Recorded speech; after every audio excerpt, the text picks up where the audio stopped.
gracias a UTEL, a todos los que han hecho posible esta charla, especialmente a ti, Ximena, que fuiste la persona que contactaste conmigo.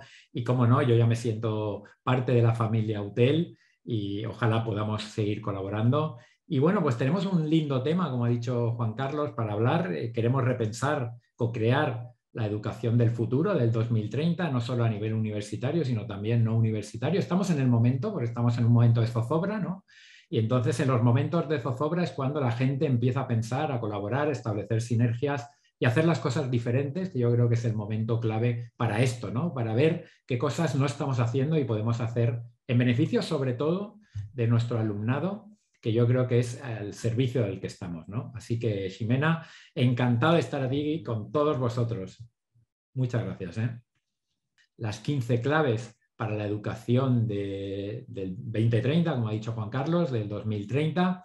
Y yo creo que entre todos quizás podamos averiguar esas claves necesarias para seguir trabajando, para seguir aportando ideas. Estamos en el momento adecuado, como he dicho, y tenemos unos objetivos que cumplir con esta charla. En principio, repensar, establecer sinergias, co-crear, que tanto nos ha costado al mundo educativo. Esto lo estaban haciendo muy bien los empresarios, los profesionales de empresas, de organizaciones empresariales, que a través de estos conceptos que ellos manejan, como el benchmarking y esas capacidades que tienen para establecer sinergias y establecer tentáculos los unos con los otros. A nosotros nos ha costado un poquito dentro del sector educativo, pero en estos últimos años lo estamos consiguiendo. Por lo tanto, esto nos va a hacer repensar también la educación del 2030, analizar qué retos tenemos por delante, tanto a nivel universitario como no universitario, ofrecer esas 15 claves, que es la base del título de esta ponencia, dentro de la UTEL para este cambio tan necesario de paradigma. Aquí ya no estamos hablando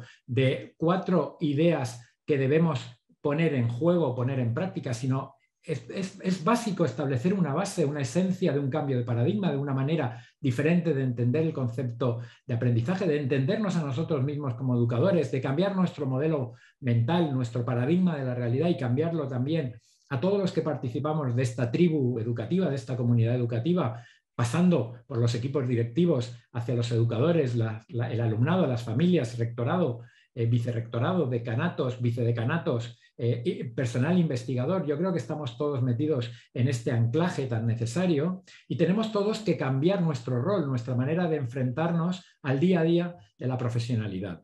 Analizar también, en este caso, no solo nuestro rol, sino también el funcionamiento de las organizaciones académicas, cómo estamos funcionando, cuáles son nuestros dogmas, cuál es nuestra escala de valores, si realmente funciona para la sociedad del momento, una sociedad buca, un entorno de alta volatilidad, un entorno de alta falta de transparencia, un entorno realmente difícil, de zozobra, un entorno que requiere tener las ideas muy claras. Si esas organizaciones académicas saben hacia dónde van, tienen una planificación estratégica clara y son capaces de observar lo que está pasando en su contexto. Y también, para finalizar, otro de los objetivos es conocer las necesidades que tiene la sociedad, porque todas las necesidades de la sociedad al final van a impactar en la sociedad académica. Todas las necesidades que tiene la sociedad en general van a impactar en nuestra comunidad educativa, en nuestros centros, en nuestras familias, en nuestro alumnado. Y tenemos que conocerlas porque cuando conocemos las necesidades de la sociedad, probablemente conozcamos de una manera mucho más determinada qué debemos hacer. A partir de aquí, vamos a empezar ya directamente con un recorrido que vamos a hacer de esas 15 claves, un recorrido que he intentado que sea como muy turístico, ¿no? Sabemos que en México también el entorno turístico y en otras partes de Latinoamérica está muy fomentado, aquí también. Ahí veis, este es el bus turístico de mi ciudad. Yo vivo en Valencia, al este de España, es una ciudad con playa, con mar, con muchísimo extranjero, con mucho visitante, y ese es el bus que recorre toda mi ciudad, y cada una de las paradas que recorre el bus turístico, que realiza el bus turístico, son las paradas de esas 15 claves que vamos a interpretar. Así que vamos a hacer, dijéramos, una alegoría de la provincia en la que yo vivo y también del turismo que nos da de comer y nos da una visibilidad diferente. Y yo creo que en este caminar vamos a entender y vamos a intentar compartir claves que nos pueden servir también para el mundo educativo. La primera clave, y yo creo que la más importante, por eso la traigo en primer lugar, es esta frase lapidaria de cambias o te cambian. estamos en un momento de estos. Pues somos capaces de darnos cuenta de quiénes somos, cuáles son nuestras áreas de mejora, cuáles son nuestras fortalezas y qué estamos aportando a la profesión, en este caso a la docencia, aquellos que nos dediquemos a esto, o a la dirección, a la gestión de personas o a la gestión de organizaciones, aquellos que se dediquen a eso, o probablemente estaremos en el momento de que alguien nos va a retirar, alguien nos va a cambiar o no vamos a ser útiles, ¿no? Es necesario establecer aquellas cosas que están pasando alrededor nuestro, que están pasando en nuestra sociedad y darnos cuenta que las cosas van muy rápidas. Fijaros aquí en esta primera transparencia cómo de la era agraria a la era industrial pasaron varios siglos en constituir un cambio de paradigma, un cambio importante, pero de la era industrial a la era de la globalización en la que estamos en estos momentos, estamos apenas a un paso de siglo y medio, 2 siglos como máximo, y dentro de la era de la globalización de este siglo XXI ya han sucedido varios acontecimientos traumáticos, ¿no? Recuerdo en el 2008 la crisis financiera de Lehman Brothers a través de los bancos que al final nos paralizó a nivel internacional, a nivel de todos los países. Recuerdo también que esta,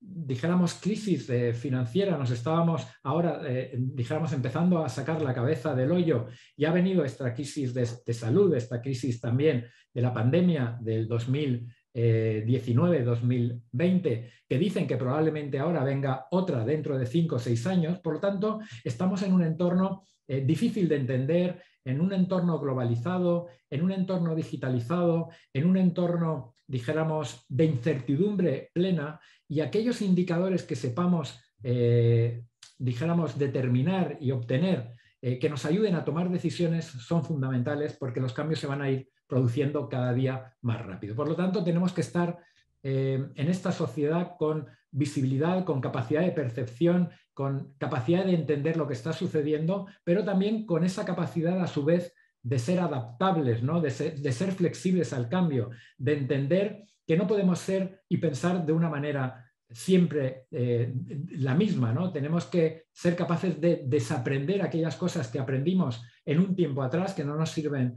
ahora para entender esta nueva sociedad y aprender nuevas cosas, nuevos recursos, nuevas técnicas, nuevas herramientas que nos pueden situar en ese proceso de seguir avanzando. Si no, nos puede ocurrir como este animalito que veo aquí, que estáis viendo aquí, este rinoceronte que se llama Rómulo. Os saludo. Es un rinoceronte como yo, es español, es valenciano, ha nacido aquí en mi ciudad, pero tuvo un grave problema, que es este problema que llamamos de estereotipia, este diagnóstico que hicieron los veterinarios de la Reserva Natural de Valencia.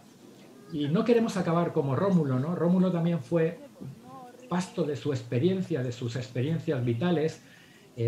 Nació hace bastante tiempo, hará unos 15 años aproximadamente, pero tuvo la mala suerte de que cuando Rómulo nació en un zoo pequeñito, donde lo metieron en una jaula y concretamente el diámetro de ese círculo que está trazando continuamente era el diámetro de su jaula. Por lo tanto, aprendió, tuvo unas creencias determinadas, un paradigma de ver la realidad, un modelo mental que le influyó a la hora de actuar, de comportarse, de tener ese carácter, ese temperamento y de, evidentemente, ser inadaptativo cuando lo cambiaron a un espacio natural mucho más grande, al Biopark, que nosotros consideramos que es el segundo espacio natural más grande de Europa. Ese espacio natural por el que podía haber brotado una nueva manera de entender el mundo a través de Rómulo, en el que podría haber no solo circulado, sino poder manejarse por 4 campos de fútbol, que era la distancia que tiene su estancia, pero él no vio más allá, no fue capaz de desaprender esas cosas que había aprendido cuando era más joven, le dejaron impronta y hoy en día tuvimos que ayudarle a través de veterinarios especializados y finalmente la cosa positiva, la noticia positiva de Rómulo es que 8 años después de esta imagen, Rómulo acabó curado, acabó sanado de ese cambio de paradigma que tuvimos que hacer de salir de su zona de confort. A mí me recuerda mucho al cuento del elefantito de Jorge Bucay, en el cual un elefante de circo, cuando era pequeñito, era atado con una cadena a una estaca de madera pequeña y el elefantito no hacía más que tirar, tirar y tirar de esa cadena a ver si se podía soltar de la estaca de madera, pero como no tenía fuerza no lo podía hacer. Y 20 años después, cuando el elefante fue grande, enorme, con muchísima energía, los mismos cuidadores del circo sabían esto del aprendizaje y del desaprendizaje y de las creencias, volvían y seguían poniéndolo en la misma estaca y con la misma cadena, y el elefante ya no hizo por hacer nada, no hizo por desasirse, no hizo por huir, porque él aprendió esa capacidad de que él pensaba que no era capaz, que no tenía suficiente energía. Dijéramos, aquí le inyectaron la indefensión, aprendía ese concepto que nos trajo Martin Seligman, que le hizo parecer diferente, ¿no? Que le hizo tener una baja autoestima, un bajo autoconcepto. Afortunadamente, las personas, los animales, los seres vivos podemos cambiar con esfuerzo, pero podemos cambiar. Y esto es una de las cosas, uno de los mensajes que me gustaría también trasladar en estas transparencias, ¿no? En esta primera clave, ¿no? Como decía Albert Einstein, es de locos querer obtener resultados diferentes haciendo más de lo mismo. Si queremos obtener resultados diferentes, tenemos que hacer cosas diferentes, tenemos que pensar de manera diferente, tenemos que salir de la zona de confort, tenemos que salir de la caja, como dicen ustedes allí en Latinoamérica, tenemos que arriesgar, que tenemos que tomar decisiones. Eso sí, que el riesgo sea mínimo, ¿no? Con cabeza, ¿no? Con sentido común, pero tenemos que arriesgar, tenemos que tomar decisiones todo el día, ¿no? Y eso tenemos que hacer, no tenemos que paralizarnos, ¿no? Tenemos que hacer cosas diferentes, tenemos que conocer a personas distintas desde distintos puntos de vista, desde distintos mundos, desde distintas sociedades, desde distintos parámetros, ¿no? Esto nos va a hacer más fuertes, nos va a hacer mejores, ¿no? Tenemos que empatizar con distintas sociedades, religiones, maneras de pensar, ¿no? Esto nos hará tener un paradigma de la realidad mucho más rico, ¿no? Más poderoso, ¿no? Que enseñar a nuestros alumnos, porque nosotros nos debemos convertir en modelos y referentes para ellos, ¿no? Y esto es, dijéramos, la primera conclusión que debemos sacar con esta primera clave, ¿no? Si cambia la sociedad en la que nosotros estamos inmersos y nuestro entorno más académico, más cercano, que puede ser compañeros de trabajo, el equipo directivo, el centro, el alumnado, sus familias, indefectiblemente debemos cambiar nosotros, debe también cambiar el centro y adaptarse a esta nueva realidad. Si no, estaremos perdidos, estaremos en zozobra, no podremos ya tener ningún tipo de visibilidad a nivel académico, habremos perdido totalmente la partida.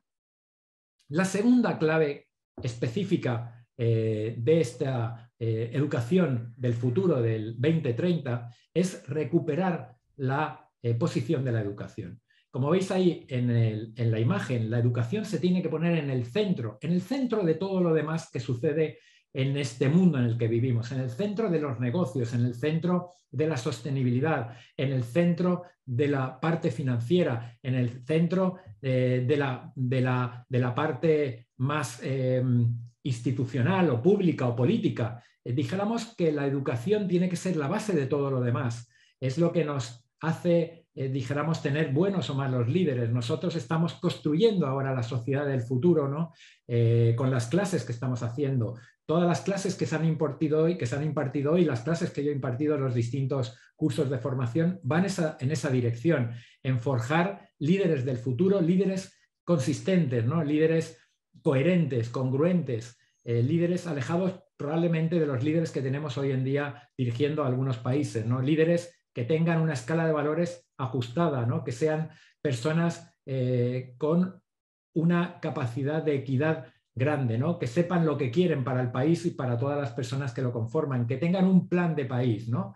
Y para eso la educación es necesaria, ¿no? Y tenemos que recuperarla porque la hemos perdido, ¿no? O quizás nunca la hayamos tenido. Lo que no puede ser realmente es que no haya un liderazgo educativo internacional, una persona que nos lidere y que esté junto a otros líderes de otras entidades y otros entornos, tomando las decisiones del planeta. Tenemos que estar en estas reuniones, ¿no? En estos foros, ¿no?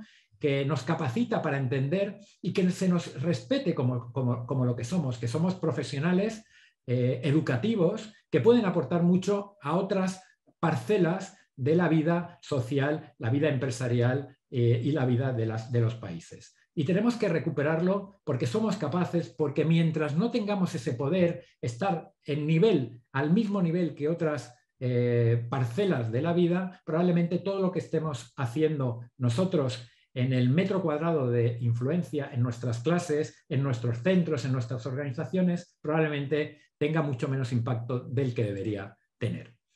Esto requiere, por supuesto, entrar en la tercera clave, en esa tercera parada del bus turístico valenciano, que es mayor inversión económica. Esto está totalmente demostrado científicamente. ¿Qué quiere decir? Que podemos hacer milagros, pero los milagros todos los años no podemos hacerlo. Y los hacemos mucho. En educación somos personas, los educadores en general, personas creativas, innovadoras, que son capaces de sacar agua de donde no la hay, que son capaces de reciclar muchísimo material, que son capaces de repensar y de utilizar nuevas fórmulas y nuevos recursos para seguir adelante, pero eso lo podemos hacer 1 año, 2 años o 3 años, pero a la larga necesitamos recursos económicos y más ahora que necesitamos invertir en muchas nuevas funciones, ¿no? Sobre todo en funciones digitales, en funciones arquitectónicas, como veremos más adelante. Lo que sí que hemos demostrado es que la inversión es necesaria porque lo que nos dicen los estudios es que hay un ROI muy grande de invertir en educación, un retorno de la inversión muy grande, ¿no? Los artículos científicos y los estudios científicos que se han hecho, lo que nos dice es que cada dólar que nosotros introducimos, invertimos en educación, nos da un retorno de la inversión al país de 20 dólares o 20 euros de la manera que sea. Esto quiere decir que si nosotros invertimos simplemente 100 dólares o 100 euros en una clase, en un aula, en un centro, obtendremos un retorno de la inversión de 2.000. Esto yo creo que es necesario de pelear. Es necesario de que con ese liderazgo, con ese número 2 como clave, consiguiendo ese objetivo de tener más visibilidad y más liderazgo internacional, probablemente podemos pelear una mayor inversión del Producto Interior Bruto de un país que se destine al mundo educativo. Dicho esto, si vamos y vemos esta gráfica, no vamos por el buen camino, ¿no? Estos son datos de la UNESCO y datos recogidos en la fuente del Banco Mundial. Si vemos esta gráfica, podemos decir que hasta el 2008 o 2009 aproximadamente, que es cuando les comentaba anteriormente que viene la crisis financiera más importante que hemos tenido en estos últimos años, la inversión iba creciendo y vamos en buena lid, pero a medida que va pasando, la crisis hizo mucho daño, cada año que pasa íbamos bajando cada vez más, hasta que hace 2 años estamos en el 22 y tenemos datos del 19, estábamos en un 3,66% de inversión del Producto Interior Bruto a nivel mundial, un punto menos que hace 10 años. Y yo creo que en esto de la pandemia del 2020 al 2022 no creo que la inversión en educación vaya a crecer, sino que probablemente volvamos a perder otro punto simplemente o medio punto simplemente en 2 años. Con lo cual, estos no son datos de recibo. Con esto no podemos luego generar buenos líderes que nos lideren nuestras empresas, que lideren las fundaciones, las asociaciones, las instituciones y sobre todo que lidere el mundo de la política, ¿no? No podemos hacer milagros realmente, ¿no? Fíjense un poco también a nivel internacional con el globo terráqueo, las inversiones que se dan en distintos países. Ojalá, a mí me gustaría ver todo el globo terráqueo de verde, porque así habrían menos injusticias, pero como estamos viendo aquí no es así. Quizás hay una parte norte donde la mayoría está en verde, unos países más que otros. Quizás deberíamos hacer mucha más inversión en los países del cono sur, que requieren más ayuda, quizás en más, como vemos en la parte rojo, en la zona de Asia y en la zona de África, pero en el fondo yo lo que pediría es una inversión equitativa para todos los países del mundo, que quizás esto nos llevaría a una vida mejor y con una calidad de vida para todos mucho mejor. La cuarta clave que tenemos para este camino que hemos emprendido para la educación del futuro es que queremos leyes educativas de consenso.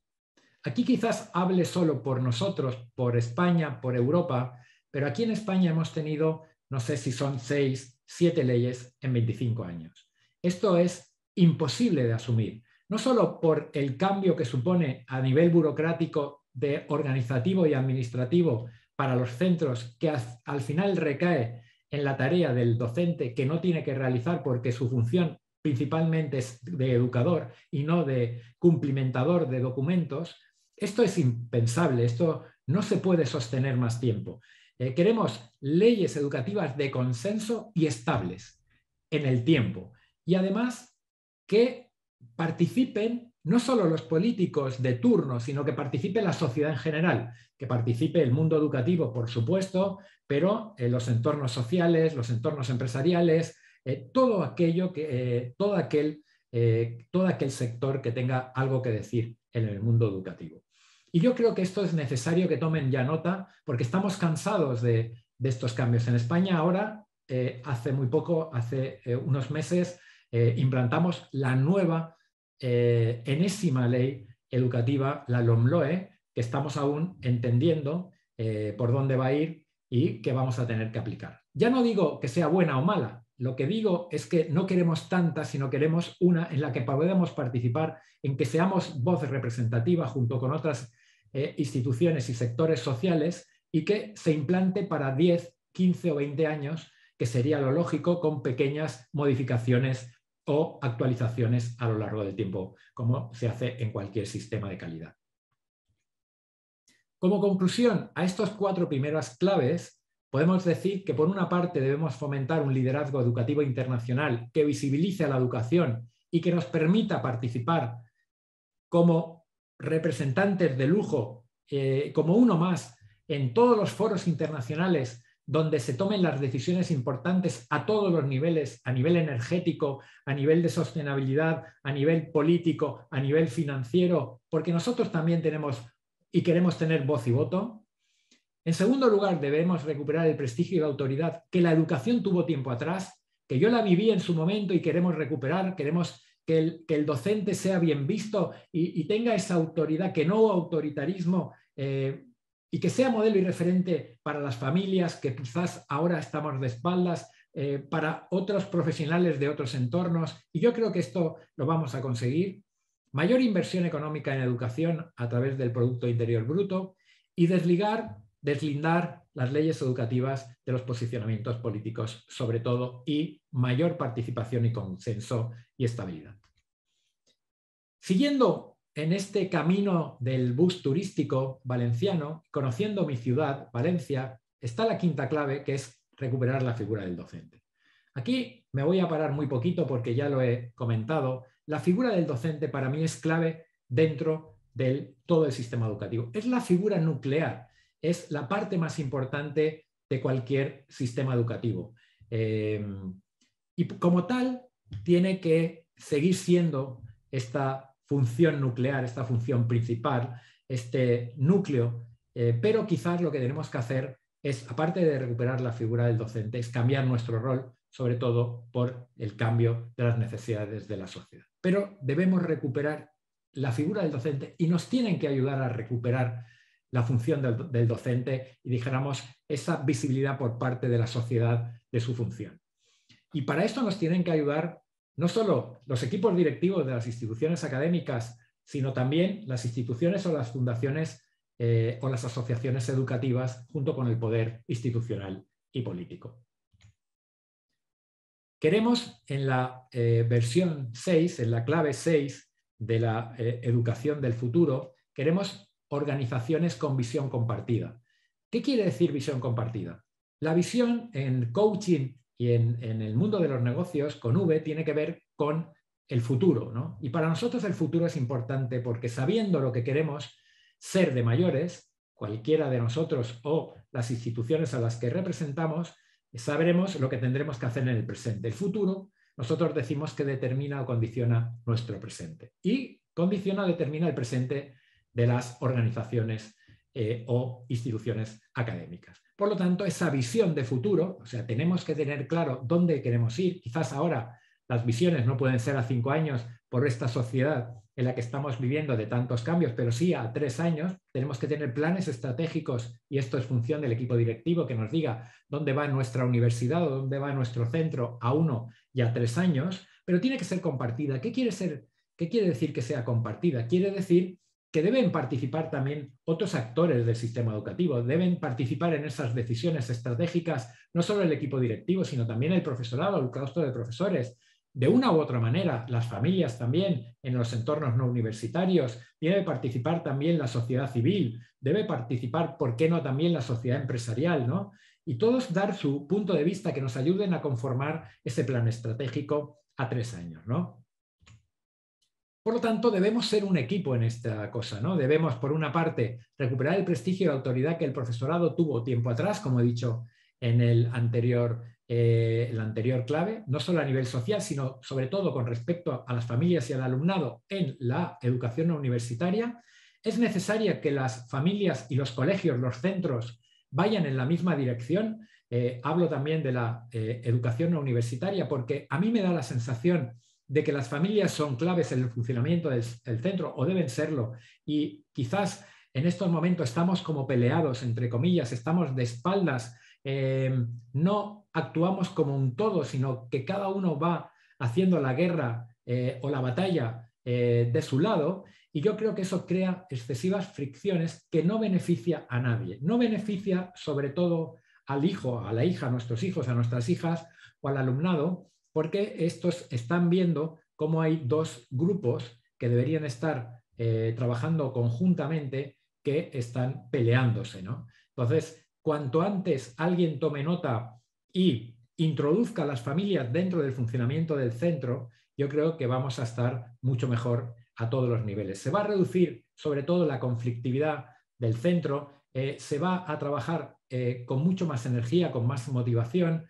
No vamos a tener tantas palos en la rueda el profesorado para realizar nuestra labor.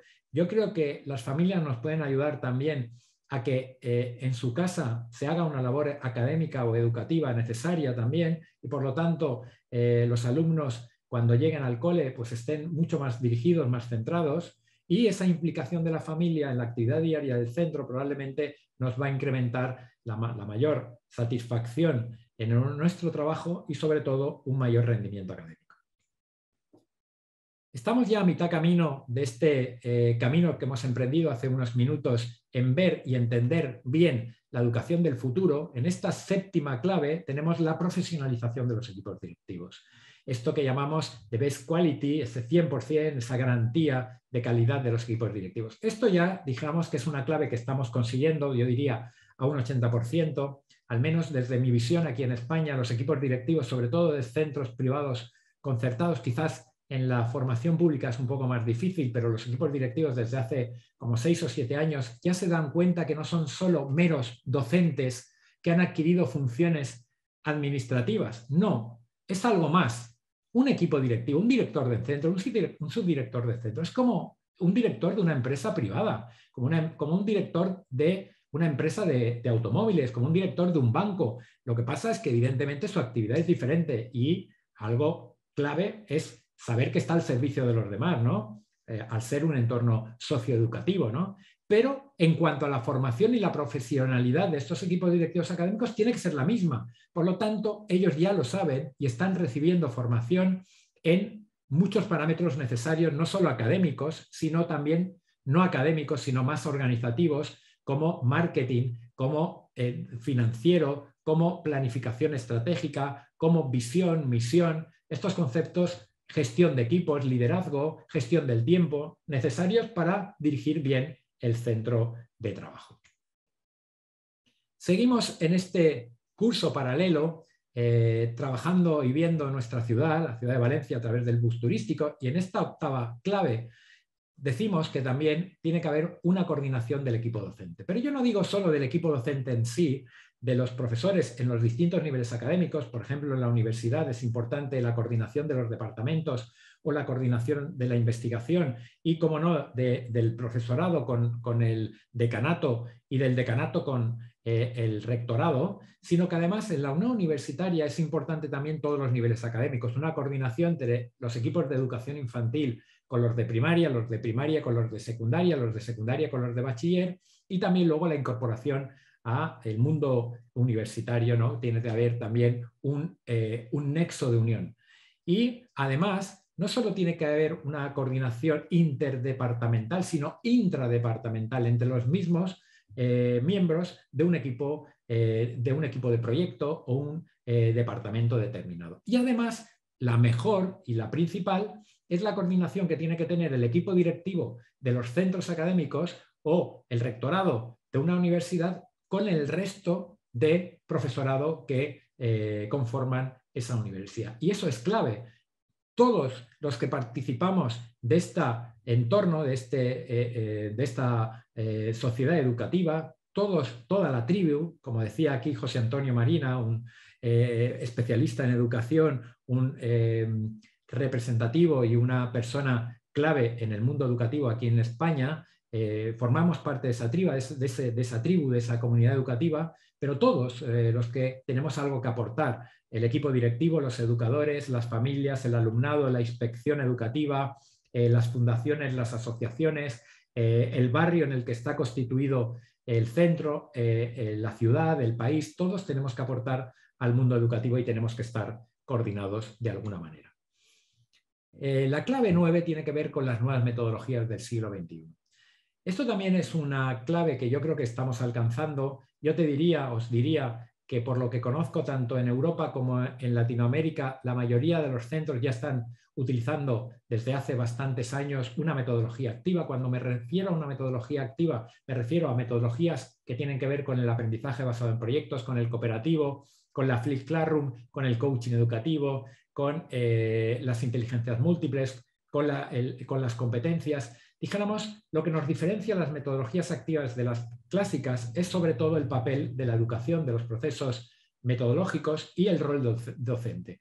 Pasamos de un proceso metodológico de transmisión de información a otro proceso metodológico donde el centro del aprendizaje situamos al alumnado. El alumnado es esa persona con capacidad de autonomía y responsabilidad, maduro, que es capaz de formar sus propios criterios, de tener ese pensamiento crítico, de tener esa capacidad, esa competencia relacional, evidentemente con la ayuda, con el acompañamiento del docente, que pasa de ser principal ese rol docente de transmisión de información a alguien, una figura de acompañante, de coach docente, de mentor, en que le va ayudando a pasar fases, a darle fuentes bibliográficas, a ser el catalizador del cambio, a darle o tenderle un puente cuando se está atascando en alguna asignatura. Dijéramos, esto yo creo que lo tenemos bastante integrado hoy en día. Una metodología que además nos permite realizar, o es necesario también realizar, cambios de espacios. No solo es necesario introducir una nueva metodología, dijéramos como un software metodológico nuevo dentro de la organización educativa, sino también al introducir un software nuevo tenemos que cambiar también el hardware, que en este caso es el espacio externo, la arquitectura escolar, ¿no? Esto nos va a costar un poco más porque el cambio de la arquitectura escolar, dijéramos las rehabilitaciones de los centros, las reformas en las aulas, evidentemente tiene un coste mucho mayor que no el cambio metodológico, que es mucho más sencillo a nivel de inversión económica, ¿no? Pero ya aquí los nuevos centros en España que se están construyendo son centros que yo llamo con cariño centros Google, ¿no? Estos centros que tienen una dimensión diferente, ¿no? Que tienen, dijéramos, un enfoque diferente, ¿no? Unas clases, dijéramos, amplias, donde no están las sillas del alumnado en forma de teatro y luego el pupitre del profesor delante, algo muy, muy clásico, sino donde todos nos podemos reunir con todos, donde incluso se pueden trabajar role-playing, debates, asambleas, donde también se pueden hacer proyectos que incorporemos alumnado desde distintos niveles académicos, por ejemplo, de primer curso de universitario con gente de cuarto curso universitario, o alumnos de primaria con alumnos de secundaria. Y yo creo que esto es necesario, pero no solo esta nueva arquitectura escolar interna, ¿no? Del centro en sí, sino también los espacios externos, lo que llamamos los espacios de convivencia, ¿no? Los recreos, ¿no? Llamados así tradicionalmente, ¿no? Estos recreos que aquí en España, porque ustedes saben que aquí en España lo que predomina a nivel de deporte es el fútbol o el baloncesto, esos espacios de recreo donde todos los centros educativos tienen una cancha de fútbol y una cancha de baloncesto, ¿no? Pues queremos cambiar, queremos utilizar de manera distinta estos espacios, ¿no? Diseñarlos de manera diferente para dar cabida a todas las personalidades y a todas las diversidades de personas, alumnos que nos encontramos en los centros, ¿no? Por lo tanto, no todos les gusta el fútbol y el baloncesto, ni todos les gusta el deporte, ¿no? Tenemos que crear espacios para juegos tradicionales, espacios también que puedan sentarse y simplemente hablar, espacios de convivencia, ¿no? Espacios también de otros deportes diferentes, más minoritarios, como puede ser el ajedrez, como pueden ser otros tipos de deportes, ¿no? Generar nuevos espacios igual más naturales, con más naturaleza, con distintos entornos. Yo creo que esto también, aquí hay un debate en España sobre la conveniencia de este tipo de espacios, ¿no? En el punto 10 de este camino, en la 10ª clave, tenemos la digitalización del sistema educativo. Y esto lo hemos vivido en nuestras carnes en estos 2 años, que si algo ha traído bueno para la educación es que nos ha hecho reflexionar y sobre todo nos ha hecho digitalizar los procesos educativos en 2 años, de una manera que nos hubiese costado probablemente 5 o 6. Lo teníamos en mente, evidentemente, estaba dentro de los planes estratégicos de las universidades y de los centros no universitarios, pero aún no habíamos puesto toda la carne en el asador. Habíamos conseguido un 10% de todo lo que teníamos que conseguir. Y con este, dijéramos, suceso tan desagradable que hemos tenido, esto al menos nos ha hecho ponernos las pilas aceleradamente quizás, pero con un beneficio para todo el sistema educativo de digitalizar, no solo de introducir más hardware y mejor en nuestros centros y en nuestras aulas, sino sobre todo el software, ¿no? Trabajar con nuevas metodologías, con nuevos recursos digitales, conocer mejor la gamificación, esto más centrado en el aula, pero para los equipos directivos también ya muchos están trabajando con la inteligencia artificial. Bueno, diría muchos, quizás no tantos, pero si no lo están, para mí creo que sería un acierto trabajar con la Big Data, trabajar con la digitalización, con la inteligencia artificial para la toma de decisiones, ¿no? Para ver hacia dónde puedo ir y que esas tomas de decisiones sea lo más favorable posible y que me equivoque lo menos posible. Llegamos a lo que más me gusta y a lo que más me interesa, que es la educación del ser, ¿no? Esta clave para mí es fundamental. También es un poco derivada de la pandemia, aunque ya sabíamos hace 15 o 20 años que era necesario integrar las competencias emocionales dentro de las aulas, no solo como algo externo, sino como algo transversal a todo el sistema curricular, pero no lo hemos hecho. Pero también la pandemia nos ha ayudado a entender que nuestro alumnado lo necesita, nosotros también. Sabéis, y todos saben, que el colectivo de educadores como profesión es el colectivo que más está sufriendo la salud mental. Es el colectivo que más porcentaje tiene de depresión y de ansiedad. Y quizás no es porque no siente pasión por lo que hace, ¿no? Sino porque hay muchísimas dificultades. La educación no es sencilla y más en esta sociedad. Se ha incrementado en un porcentaje muy elevado el nivel de conflictividad en las aulas y en los centros. Tenemos también muchos problemas con las familias, como hemos dicho anteriormente. Quizás también hay mucha presión por parte de los equipos directivos para hacer una labor importante y de calidad. Tenemos mucha burocracia, mucho papeleo, que no es una función que deberíamos hacer nosotros. Y yo creo que es importante hablar de la salud mental hoy en día, ¿no? Ahora lo estamos viendo, quizás el primer año y medio de pandemia nos centramos en poder dar clase de una manera online o híbrida o como pudiéramos y por lo tanto digitalizar nuestros procesos, pero ahora nos estamos dando cuenta que después de pasar esta fase, ahora están surgiendo todos los problemas de trastornos mental y de salud mental que están sufriendo nuestro alumnado, ¿no? De adicciones, muchas adicciones a los juegos, a los roles, a las tecnologías, ¿no? A sus móviles, etcétera, ¿no? Y tenemos que solucionarlo de alguna manera. Y yo creo que la inteligencia emocional para mí es lo más importante. Yo lo tenía claro hace 15 años, pero no como ahora. Ahora tengo claro que si alguna de las personas que nos está escuchando, algún profesional quiere tener una vida saludable, tiene que tener un alto nivel de inteligencia emocional, porque esta sociedad lo requiere. Sobre todo, para mí, en 3 o 4 conceptos clave, como un nivel de capacidad de influencia, de comunicación con el entorno, de saber relacionarse, un nivel alto de empatía y sobre todo a nivel más de intrapersonal, un control de sus emociones, una autorregulación emocional, un autocontrol emocional que yo creo que redunda en que nuestro nivel de impulsividad no sea excesivo. Que yo creo que en el entorno educativo y sobre todo nosotros como educadores que somos modelos y referentes para los demás debemos tener controlado de alguna manera.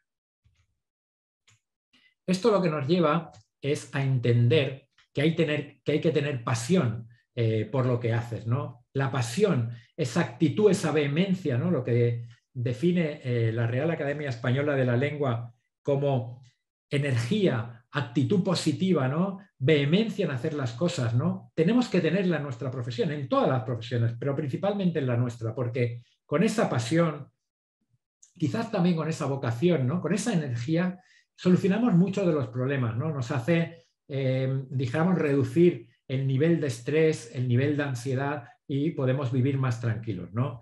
Quiero compartir con ustedes, siguiendo con ese concepto de la felicidad, del wellness que está tan de moda hoy en día y, por supuesto, tomando como fuente a mi gran colega Martin Seligman, el creador de la psicología positiva y, dijéramos, estudioso del concepto de felicidad desde el punto de vista investigador, del laboratorio, he cogido todas sus enseñanzas y he creado mi propio método, la construcción, el diseño de nuestro edificio de la felicidad.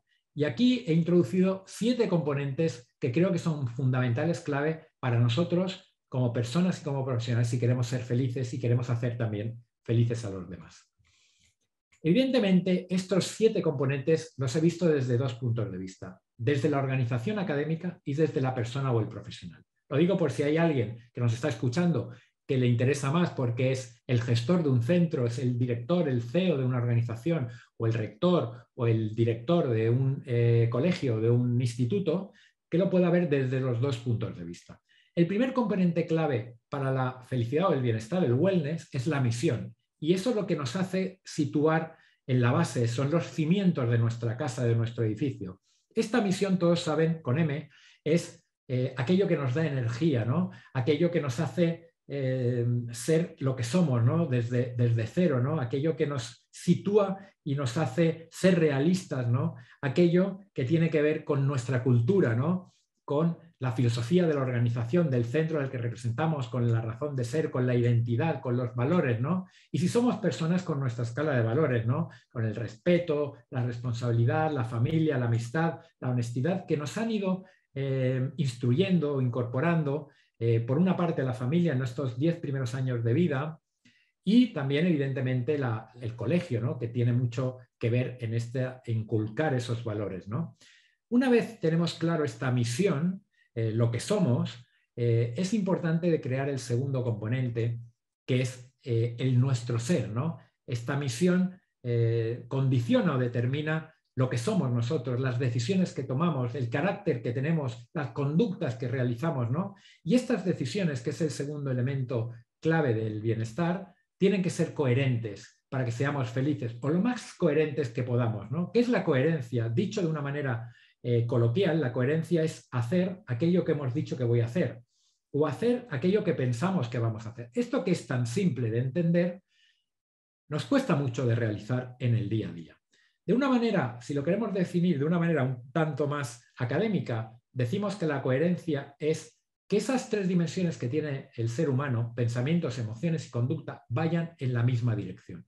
Si nuestros pensamientos, nuestras emociones y nuestra conducta van en la misma dirección, somos coherentes y tenemos parte de la felicidad conseguida.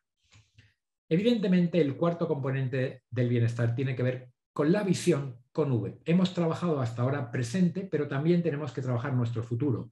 Lo que queremos ser de mayores, ¿no? En esta visión, por una parte, tenemos en la organización los planes estratégicos, pero como persona o profesional, los objetivos. ¿Objetivos a qué nivel? Objetivos personales, sociales, familiares, académicos, etc. Pero tenemos que saber qué queremos ser de mayores, porque sin saber qué queremos ser de mayores, como hemos dicho antes, es muy difícil tomar decisiones en el presente. El quinto componente del bienestar o la felicidad es la congruencia. La congruencia parece que sea como sinónimo de coherencia, pero no es así. Es algo diferente y lo que quiere la congruencia es unir de una manera clara nuestra visión con nuestra visión, nuestro plan estratégico de organización con la cultura de la organización, nuestros objetivos como persona o profesional con nuestros valores. Si logramos unir esto, si logramos que nuestro plan estratégico tenga que ver con la cultura del centro y que nuestros objetivos como persona o profesional tenga que ver con nuestra escala de valores, seremos congruentes. Y esta es una parcela muy importante. No podemos vivir de espaldas o actuar de espaldas a nuestros valores o de espaldas a nuestra cultura como organización. Y luego en la cúspide del edificio, aquello que da luz, que ilumina todo lo demás y que he definido anteriormente, está la pasión. La pasión tiene que iluminar todo lo que hacemos y tiene que estar en todos los rincones de nuestra vida porque nos salva de muchas injusticias y nos salva de muchas tristezas y muchas depresiones y ansiedades. Y una vez que hemos construido ese edificio que nos da felicidad, evidentemente nosotros somos seres sociales por naturaleza, por lo tanto tenemos que poner la guinda al pastel y conectarnos con el mundo. Esa conexión con el mundo tiene que ser esa apertura al mundo, esa capacidad de ser flexible, de tener don de gentes, ¿no? Para mí la organización tiene que ser flexible a los cambios, tiene que ser adaptativa en una sociedad buca como la que estamos viviendo, y la persona tiene que tener inteligencia emocional, sobre todo en el componente interpersonal, ¿no? Que hemos dicho anteriormente. Esto nos diferencia con estos 7 componentes: misión, decisiones, coherencia, visión, congruencia, pasión y apertura al mundo, de tener éxito en la vida o no tenerlo tanto en función al nivel de desarrollo de cada uno de los componentes. Estamos ya dando pasos hacia el final, nos queda muy poquito tiempo, nos quedan 3 claves más, pero voy a ser muy rápido porque yo creo que hemos dicho todo lo nuclear. El 12, la 12ª clave de este camino hacia la educación del 2030 es dar énfasis a las enseñanzas artísticas, que las tenemos un poco relegadas.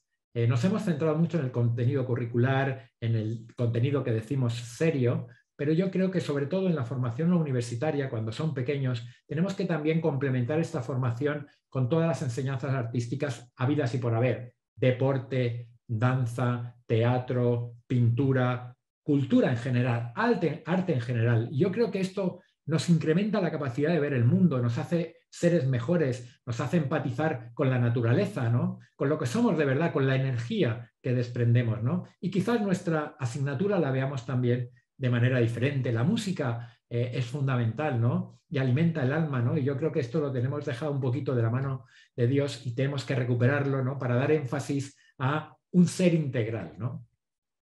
Y luego, esto ya es muy novedoso, pero necesario. Por ejemplo, en esta nueva legislación educativa que estaba hablando aquí en España, le dan mucha importancia a educar para la igualdad y la diversidad. Educar para la igualdad en el sentido de que todos somos iguales ante la ley y cada vez las clases son de diferentes tipos de alumnado, diferentes familias, con diferentes entornos, diferentes etnias, de diferentes países, de diferentes sociedades, con diferentes idiomas. Por lo tanto, todos tenemos que integrarlos en una misma entorno y contexto, y luego diversidad a tope, ¿no? Diversidad en cuanto a manera de pensar, a distintas problemáticas, a necesidades educativas especiales, ¿no? Y debemos estar preparados para ello, ¿no? Yo creo que el sector educativo es un sector que está muy sensibilizado con estas 2 palabras, estos 2 conceptos de igualdad y diversidad. De hecho, aquí en España estamos empezando a tener sensibilidad también en el uso del lenguaje, en el lenguaje no sexista, el lenguaje para la igualdad, ¿no?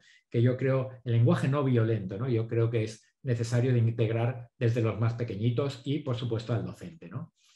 Y ya para ir acabando, tenemos esta penúltima clave, que es la participación de toda la comunidad. Nosotros tenemos que poner a la educación en el centro, y en esa educación tiene que dar cabida a todo lo que haya alrededor nuestro, ¿no? Y en esa toma de decisiones de la sociedad, del entorno educativo, tienen que participar cuantas más personas mejor de la comunidad a la que representamos, ¿no? Familias, entornos sociales, entorno empresarial, entorno directivo, entorno de la inspección, entorno público, entorno privado, etcétera, etcétera, etcétera.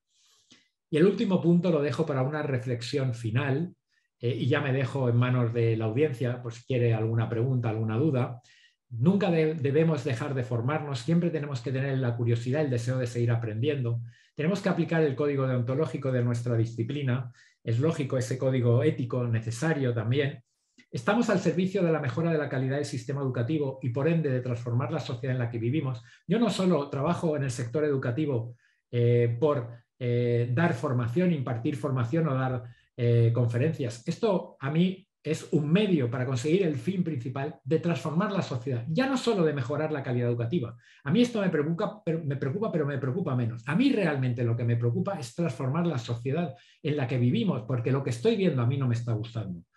Quiero líderes diferentes que lideren empresas, que lideren asociaciones, que lideren países distintos a los que estoy viendo actualmente. Y lo único que puede cambiar, aunque necesitaremos probablemente una generación, es la educación.